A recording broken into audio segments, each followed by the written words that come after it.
एक स्टूडेंट का मेरे पास मैसेज आता है, वो ये बोलता है प्रशांत भैया अभी ना मेरे हाफ ईयरली एग्जाम्स के रिजल्ट आए हैं और जो रिजल्ट आया ना वो बहुत बेकार आया है। अब ना मुझे डर लग रहा है, जो मेरे पेरेंट्स हैं ना, जो मेरे टीचर्स हैं ना, उनका जो मुझ पर भरोसा था ना, वो भरोसा टूट चुका है। अब मुझे ऐसा लग रहा है कि वो जो मैंने सपना देखा था ना इस क्लास की शुरुआत में 95% का, उस सपने को मैं शायद अचीव नहीं कर पाऊंगा। तो हाय एवरीवन, मेरा नाम है Prashant, mentor of thousands of students. ये जो वीडियो है ना, ये उस हर एक स्टूडेंट के लिए है जिसके अभी एग्जाम्स हुए हैं, चाहे आपके हाफ ईयरली एग्जाम हो, प्री बोर्ड हो या फिर आपके यूनिट टेस्ट एग्जाम हो। अगर आपके अभी एग्जाम्स हुए हैं और उस एग्जाम के अंदर आपका जो स्कोर है, जो आपके मार्क्स हैं वो अच्छे नहीं आ पाए हैं, तो ये वीडियो आपके लिए।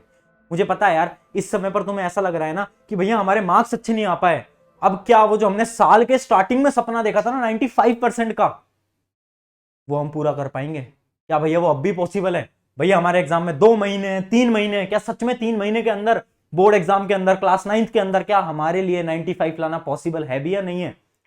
तो यार देखो, मैं तुम्हें ना इस चीज को एक स्टोरी से समझाता हूं। ये रियल लाइफ स्टोरी है। ये स्टोरी है मेरे स्टूडेंट मयंक की। पिछले साल क्लास 10th का स्टूडेंट था मयंक। उसके प्री बोर्ड एग्जाम होते हैं दिसंबर के अंदर।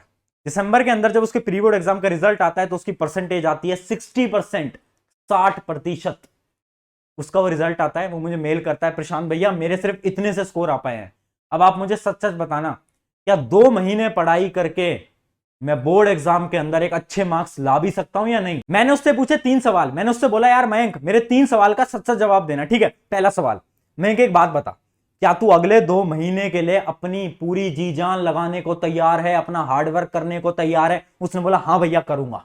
मैंने बोला ठीक है। दूसरा सवाल, मयंक एक बात सच सच बताना, क्या तू अगले 2 महीने के लिए अपने सारे डिस्ट्रैक्शंस को भूलकर पढ़ाई की तरफ फोकस रह सकता है? तो उसने बोला हाँ भैया, सारे डिस्ट्रैक्शंस छोड़ दूंगा, मेहनत करूंगा। मैंने बोला ठीक है यार।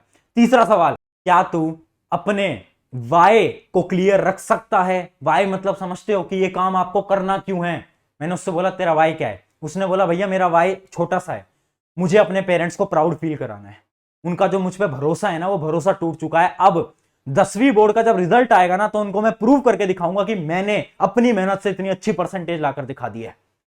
मैंने बोला बहुत बढ़िया, अगर ये तीनों सवाल के आंसर तुझे आते हैं ना तो तू कर लेगा, तू मेहनत लगा, तू कर लेगा। और तुम शॉक हो जाओगे, मयंक ने बोर्ड एग्जाम दिए और बोर्ड एग्जाम का रिजल्ट पता है उसका कितना था? 93%। यस 93%। 60% से 2 महीने के अंदर वो 93% तक पहुंच पाए। कैसे? क्योंकि उसके ये तीनों सवाल क्लियर थे। वो जो तुम ये सवाल पूछते रहते हो ना, ये वाला, भैया अगर हम अभी से करें तो क्या पॉसिबल है? 3 महीने, 2 महीने, 1 महीने? अरे मेरे दोस्त, ये सवाल पूछना बंद कर, खुद से 3 सवाल पूछ। क्या तू मेहनत करेगा? क्या तू मेहनत करेगी? हाँ। क्या अपने सारे डिस्ट्रैक्शंस को तू छोड़ सकता है, छोड़ सकती है? डिस्ट्रैक्शंस मतलब हर एक चीज, मोबाइल फोन, तेरे वो दोस्त जिससे तू 2-2 घंटे फोन पे बात करता है, क्या उनको तू 2 महीने के लिए भूल सकता है? अगर हाँ। और तीसरा सवाल, तेरा वाई क्या है? क्यों करनी है? क्यों मेहनत लगानी है? क्यों 95 लाना है? वाई क्या है? वाई कुछ भी हो सकता है यार। अपने पेरेंट्स को प्रूव करना है, अपने टीचर्स को प्रूव करना है, अपने रिश्तेदारों को चुप करवाना है, कुछ भी हो सकता है। अगर ये तीनों चीजें क्लियर है, मत पूछो यार, मत पूछो किसी से, तुम कर लोगे। मुझे भरोसा है तुम पे, तुम कर सकते हो। तुम में है जुनून, हाँ भाई तुझसे ही बात कर रहा हूं, हाँ मैं तुमसे ही बात कर रहा हूं, कर सकते हो तुम। बस एक चीज याद रखना, गिव अप नहीं करना है। बहुत लोग आएंगे इस जर्नी के अंदर जो कि तुमसे बोलेंगे अरे तुझसे नहीं हो पाएगा, और अच्छा तेरे पास बस 2 ही महीने बचे हैं, 3 महीने बचे हैं, तू तो नहीं कर पाएगा। डरना नहीं है, गिव अप नहीं करना है। हर रोज शीशे के सामने खड़े होकर खुद से बोलना है कि ये एग्जाम मेरी जिंदगी का सबसे बेहतरीन एग्जाम होने वाला है। और आज कमेंट के अंदर ये लाइन सब लिख भी देना कि this exam will be best exam of my life. ये एग्जाम मेरी जिंदगी का सबसे बेहतरीन एग्जाम होने वाला है। ये बात तो हो गई मोटिवेशन की। अब बात करते हैं प्रैक्टिकल सोल्यूशन की, कि भैया 3 महीने के अंदर कैसे पॉसिबल है? थोड़ा प्रैक्टिकल रोड मैप दिखाओ, प्रैक्टिकल बात करते हैं। चलो, सबसे पहले आपको क्या करना है ना, हर एक सब्जेक्ट के जितने भी आपके चैप्टर्स है ना, उनको 2 भागों में डिवाइड कर देना है। पहला भाग क्या है? Strong topics. दूसरा क्या है? Week topics. मतलब इमेजिन करते हैं साइंस को ले लेते हैं, ठीक है? तो साइंस को आपको क्या करना है ना, 2 टॉपिक्स के अंदर डिवाइड कर देना है, वीक वर्सेस स्ट्रॉन्ग। पूरी साइंस को, जितनी भी साइंस अभी तक आपने पढ़ी है ना, उसको वीक वर्सेस स्ट्रॉन्ग के अंदर डिवाइड कर दो। वीक मतलब वो टॉपिक्स जो कि आपको अच्छी तरीके से नहीं आते, जैसे कि इमेजिन करते हैं केमिकल रिएक्शन एंड इक्वेशन आपको अच्छी तरीके से समझ नहीं आ पाया, तो ये क्या है? ये आपका वीक टॉपिक है। स्ट्रॉन्ग टॉपिक कौन सा है? जैसे इमेजिन करते हैं इलेक्ट्रिसिटी आपको बहुत अच्छे से आ गया, तो ये आपका स्ट्रॉन्ग टॉपिक है। सबसे पहले तो ये करो, इससे पता क्या होगा? बहुत बढ़िया चीज होगी, समझाता हूं। अब जब आपने सारे सब्जेक्ट्स के लिए ऐसी लिस्ट बना ली ना, अब आपको क्या करना है? सबसे पहले अपने स्ट्रॉन्ग टॉपिक्स को उठाना है। हाँ, वीक टॉपिक्स को नहीं उठाना, स्ट्रॉन्ग टॉपिक्स को उठाना है। आपको क्या करना है ना, जैसे इमेजिन करो इलेक्ट्रिसिटी क्या है ना, आपका स्ट्रॉन्ग टॉपिक है। अब आपको क्या करना है, इलेक्ट्रिसिटी को रिवाइज करना है और उसकी क्वेश्चन प्रैक्टिस करनी स्टार्ट कर देनी है, प्रीवियस ईयर क्वेश्चन लगाने स्टार्ट कर देना है। ये पता है मैं क्यों कह रहा हूं, क्योंकि आज के समय पर ना हुआ क्या है ना कि तुम्हारे स्कोर कम आए, तुम्हारे मार्क्स कम आए, चाहे हाफ ईयरली एग्जाम हो, चाहे प्री बोर्ड हो, चाहे कुछ भी हो, तुम्हारे अभी मार्क्स कम आए, तो तुम्हारा जो कॉन्फिडेंस लेवल है ना ब्रेन का, वो कम हो चुका है। और याद रखना, क्लास 9th या फिर क्लास 10th के अंदर 95 वही बच्चा लेकर आ पाएगा जिसके दिमाग का कॉन्फिडेंस हाई होगा। मेहनत तो एक अलग चीज है, बट कॉन्फिडेंस भी बहुत ज्यादा इंपॉर्टेंट है। तो उस कॉन्फिडेंस को रीगेन करने के लिए तुम्हें क्या करना है, सबसे पहले ये स्ट्रॉन्ग टॉपिक्स करने हैं। जितने भी आपके स्ट्रॉन्ग टॉपिक्स हैं उनको रिवाइज करो, प्रीवियस ईयर क्वेश्चन लगाओ। जब आप प्रीवियस ईयर क्वेश्चन लगाओगे ना, तो आपको लगेगा कि यार ये तो मेरे से सॉल्व हो रहे हैं, इनका तो मुझे आंसर आता है, तो तुम्हारे अंदर कॉन्फिडेंस बिल्ड होगा, कॉन्फिडेंस बिल्ड होगा। फिर आपको क्या करना है, फिर आपको वीक टॉपिक्स पे आना है। तो पहले क्या करोगे, स्ट्रॉन्ग टॉपिक को रिवीजन, फिर वीक टॉपिक्स पे आओगे। यहां से हमने क्या करा, कॉन्फिडेंस बनाया, और उसके बाद हम आ गए वीक टॉपिक्स के ऊपर। ये है हमारा पहला स्टेप। अब देखते हैं दूसरा स्टेप, बहुत ध्यान से देखना। देखो दूसरा स्टेप क्या है, टारगेट सेट कर लो। बहुत ध्यान से देखो, टारगेट सेट कर लो। याद रखना, दो टाइप के टारगेट्स आपको सेट करने पड़ेंगे। पहला टारगेट क्या है, ध्यान से देखते हैं। पहला टारगेट है किस दिन तक आपका सिलेबस खत्म करना है आपको।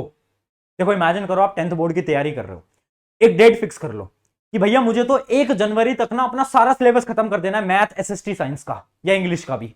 एक डेडलाइन बना लो कि भैया ठीक है यार, मुझे तो 1 जनवरी तक खत्म करना है। या फिर कुछ बच्चे बोलेंगे भैया मुझे तो 1 दिसंबर तक ही खत्म कर देना है, मुझे तो भैया अक्टूबर में ही खत्म कर देना है। जो भी है अपनी डेडलाइन बनाओ, और उस डेडलाइन को ना एक पेपर के ऊपर लिखो और अपने सामने रखो। करना क्या है, बहुत ध्यान से बता रहा हूं। सबसे पहले एक पन्ना फाड़ लेना, एक पन्ना फाड़ लेना, उसके अंदर सबसे पहले तो अपना गोल लिख दो। सबसे पहले अपना गोल लिख लो कि ठीक है भैया 95%, जो भी आपका गोल है यार, 92, 93, 90, 80, जो भी आपका गोल है, उस गोल को लिखो। और उसके नीचे आप अपने कोर्स को कब तक कंप्लीट करोगे, इमेजिन करते हैं 10 दिसंबर तक आप कंप्लीट करने वाले हो, तो यहां पर लिख देंगे 10 दिसंबर। समझ गए बात को, ये करो। सबसे पहले अपना लॉन्ग टर्म टारगेट सेट करो कि इस दिन तक मुझे अपना कोर्स खत्म करना है। हर एक स्टूडेंट की, जो जिस टेबल पे आप पढ़ते हो ना, जिस बेड पे आप पढ़ते हो, जिस चेयर पे आप पढ़ते हो, उस चेयर के ऊपर मुझे दिखना चाहिए अपना टारगेट और अपनी डेट। ये आज से स्टार्ट करो। इससे क्या होगा, जब आप डेली देखोगे ना, आपको मोटिवेशन आएगी, हाँ यार इस दिन तक मुझे अपने सिलेबस को खत्म करना है। दूसरी चीज क्या है, डेली गोल्स को अचीव करना स्टार्ट करो। देखो बहुत सारे लोग पूछते हैं भैया मेरे पास 3 महीने हैं, भैया मैं डेली कितने घंटे पढ़ूं। अरे मूर्ख वाली हरकतें मत कर, कितने घंटे पढ़ने वाला तो सवाल ही मत पूछ मुझसे।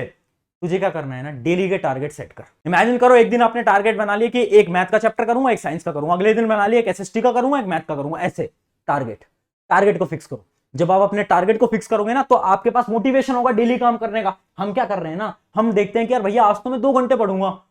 अब उस 2 घंटे के अंदर तुम अगर एक चैप्टर भी खत्म नहीं कर पा रहे, उस 2 घंटे के अंदर तुम इंस्टा रील पे स्क्रॉल कर रहे हो, तो क्या फायदा उस 2 घंटे पढ़ाई का।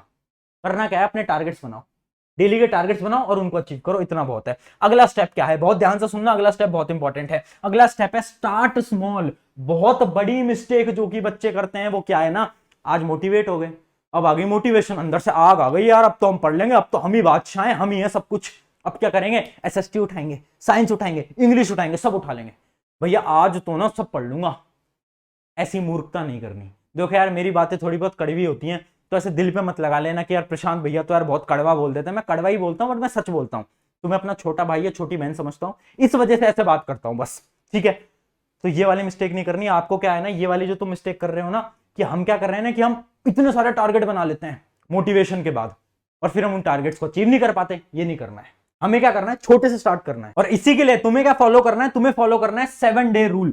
7 डे रूल क्या कहता है, बहुत ध्यान से समझना। आपको क्या करना है ना, अगले 7 दिन तक अपने टारगेट्स को इंक्रीज करते रहना है। जैसे इमेजिन करो, पहले दिन छोटा टारगेट रखो, ठीक है यार आज हम स्टार्ट कर रहे हैं अपनी पढ़ाई को, तो हम केवल एक ही साइंस का चैप्टर करेंगे। अगले दिन भैया हम एक साइंस का चैप्टर भी करेंगे और हम एक मैथ का चैप्टर भी करेंगे। तीसरे दिन भैया अब हम क्या करेंगे ना, एक मैथ का चैप्टर भी करेंगे, एक साइंस का भी करेंगे, एसएसटी भी थोड़ी बहुत पढ़ लेंगे। ऐसे अपने टारगेट्स को एक एक करके अगले 7 दिन तक आपको इंक्रीज करना है। और दूसरी चीज क्या करनी है, अपने डिस्ट्रैक्शंस को कम करना है। अपने डिस्ट्रैक्शंस को कम करना है। डिस्ट्रैक्शन क्या है, दोस्तों के साथ बात करना, इंस्टा रील चलाना, यूट्यूब शॉर्ट्स चलाना, कम करो डेली 5 मिनट डेली कम करो। अगर ये 2 स्टेप करोगे 7 दिन तक मजे आ जाएंगे यार, मजे आ जाएंगे। देखना कैसे पढ़ाई के अंदर कंसिस्टेंसी बनती है। अब बढ़ते हैं अगले स्टेप की तरफ। अगला स्टेप भी बहुत इंपॉर्टेंट है। अब बहुत सारे बच्चे ये पूछ रहे हैं कि भैया रिसोर्सेज कौन से फॉलो करें, ये तो बताओ।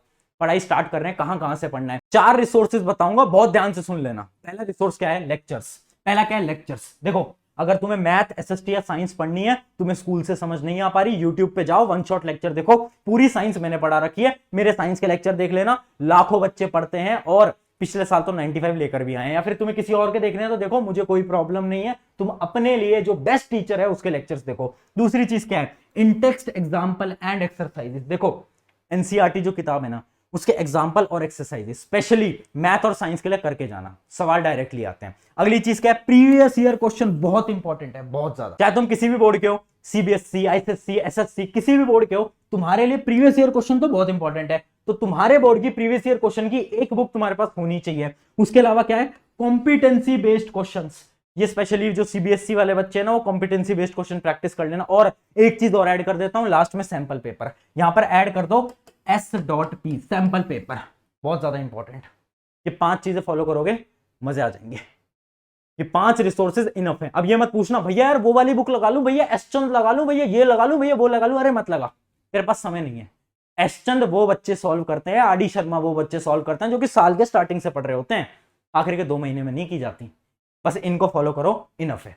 आई होप यहां तक क्लियर हो गया। अब आगे बढ़ते हैं। अब मैं तुम्हें बताने वाला हूं कुछ सीक्रेट टिप्स, लास्ट की 2 1-to-1 सीक्रेट टिप बताने वाला हूं, ध्यान से सुन लेना। पहली सीक्रेट टिप क्या है, राइटिंग प्रैक्टिस करते रहनी है। देखो हमारे पास समय कम है, अब हम ये इंतजार नहीं कर सकते कि भैया बोर्ड से 1 महीने पहले कर लेंगे हम तो राइटिंग प्रैक्टिस, नहीं, अभी से स्टार्ट करो। एसएसटी, इंग्लिश, हिंदी, तीनों के लिए राइटिंग प्रैक्टिस करना स्टार्ट कर दो। हाँ, जो आपकी इंग्लिश है ना, उसके लेटर वगैरह जो भी तुम्हारे आते हैं उनको लिखना स्टार्ट कर दो, थोड़ा बहुत। एक वीक में अगर 1 घंटा भी दोगे तो भी इनफ है। एसएसटी के जो आंसर्स है ना, उनको लिखना स्टार्ट कर दो, हिंदी को लिखना स्टार्ट कर दो। बहुत सारे बच्चों के जो लैंग्वेज सब्जेक्ट होते हैं ना, उन्हें लिखना ही नहीं आता। तो जो लिखने की राइटिंग है ना, जो लिखने की स्पीड है, उसको सही कर लो। बहुत सारे बच्चों की स्पीड बहुत स्लो है, तो इन चीजों पे काम करना अभी से स्टार्ट कर दो। ये थी हमारी पहली 1-to-1 टिप। अब दूसरी जो 1-to-1 टिप है ना, वो तो बहुत इंपॉर्टेंट है, ध्यान से सुनना। दूसरी 1-to-1 टिप क्या है, तुम अकेले नहीं हो, तुम्हारे जैसे 90% स्टूडेंट्स हैं। अब पता हो क्या रहा है, तुम्हें ऐसा लग रहा है कि भैया यार ये जो प्रॉब्लम्स है ना, तो मेरी जिंदगी में है, भैया मैं ही डिस्ट्रैक्टेड हूं, भैया मैं ही बेवकूफ हूं, भैया मेरी मार्क्स कम आ रहे हैं, मेरी प्री बोर्ड खराब हो रहे हैं, मेरी हाफ ईयरली खराब हो रहे हैं। नहीं नहीं, तुम्हें ऐसा लग रहा है ना, अगर तुम 9th के स्टूडेंट हो कि भैया 9th में मेरे बहुत कम नंबर आ रहे हैं, या फिर तुम 10th में, तुम्हारे अभी हाफ ईयरली में, तुम्हारे हाफ ईयरली में बहुत कम नंबर आ रहे हैं, नहीं, 90% लोगों की सेम हालत है। 90% से ज्यादा स्टूडेंट्स डिस्ट्रैक्टेड है, तुम अकेले नहीं हो। तो ये मत सोचो कि भैया हमने कुछ पाप कर दिया, तुमने पाप नहीं करा है यार। बस तुम्हें क्या करना है, अब बचे हुए समय के अंदर मेहनत करना है। अगर तुमने मेहनत कर दी तो तुम उस एवरेज बच्चे की लाइन को क्रॉस करके तुम टॉपर की कैटेगरी में आ जाओगे, ये मैं गारंटी देता हूं। स्टार्टिंग में एग्जांपल दिया था मयंक का, अगले मयंक तुम होगे, अगले मयंक तुम होगे। बस याद रखना, अपना बेस्ट लगा दो, अपनी मेहनत लगा दो। ये जंग है, जंग, इसके अंदर हमें फाइट करनी पड़ेगी, पूरी जी जान लगानी पड़ेगी। और एक लास्ट लाइन बोलकर जा रहा हूं, इस लाइन को अपने दिमाग के अंदर डाल लेना। बहुत बार ये लाइन बोली है और ये लाइन फिर से बोलूंगा। ये बहुत प्यारी सी शायरी है जो कि शायद तुम्हें मोटिवेट करेगी बार बार। ये लाइन इस प्रकार है कि मुस्कुराए हैं हमेशा छुपाए हैं गम, मुस्कुराए हैं हमेशा छुपाए हैं गम, तुम्हें तो वक्त बताएगा कौन है हम। इस बात को याद रखना, क्योंकि तुम्हारा वक्त आने वाला है जल्दी। जिस दिन तुम्हारे इस एग्जाम का रिजल्ट आएगा ना, जब तुम्हारा अखबार के अंदर नाम जाएगा, जब तुम्हारे पेरेंट्स देखेंगे और बोलेंगे अपने रिश्तेदारों को कि देखो ये है मेरा बेटा, ये है मेरी बेटी, तब तुम्हारा वक्त स्टार्ट होगा। मेहनत लगा दो, जी जान लगा दो और अपना बेस्ट लगा दो। शुक्रिया एवरीवन, मेरा नाम है प्रशांत।